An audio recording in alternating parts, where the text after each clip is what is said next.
Hockey ప్రపంచ కప్లో భారత దశాబ్దాల నిరీక్షణకు ఈసారి తెరపడలేదు. పురుషుల జట్టుకు మళ్లీ రిక్త హస్తమే మిగిలింది.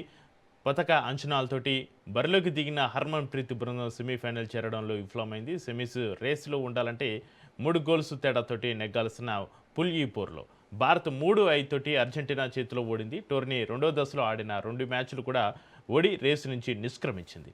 6 పాయింట్లతోటి అర్జెంటీనా సెమీస్ చేరింది. ఇక పెనాల్టీ కార్నర్లను వీలైనన్ని సద్వినియోగం చేసుకోకపోవడం, పాసింగ్లో గందరగోళం, ఫినిషింగ్ లేకపోవడం, బలహీనమైన అటాకింగ్ హర్మన్ ప్రీత్ బృందాన్ని ముంచింది.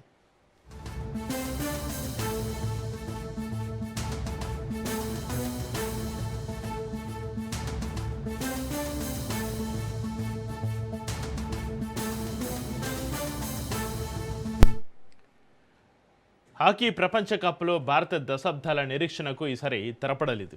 పురుషుల జట్టుకు మళ్లీ రిక్త హస్తమే మిగిలింది. పతక అంచనాలతోటి బరిలో దిగిన హర్మన్ ప్రీత్ బృందం సెమీఫైనల్ చేరడంలో విఫలమైంది. సెమీస్ రేసులో ఉండాలంటే 3 గోల్స్ తేడాతోటి నెగ్గాల్సిన పూల్ ఈ పోర్లో భారత్ 3-5 తోటి అర్జెంటీనా చేతిలో ఓడింది. టోర్నీ రెండో దశలో ఆడిన 2 మ్యాచ్లు కూడా ఓడి రేసు నుంచి నిష్క్రమించింది. 6 పాయింట్లతోటి అర్జెంటీనా సెమీస్ చేరింది. పెనాల్టీ కార్నర్లను వీలైనన్ని సద్వినియోగం చేసుకోకపోవడం, పాసింగ్లో గందరగోళం, ఫినిషింగ్ లేకపోవడం, బలహీనమైన అటాకింగ్ హర్మన్ ప్రీత్ బృందాన్ని ముంచింది.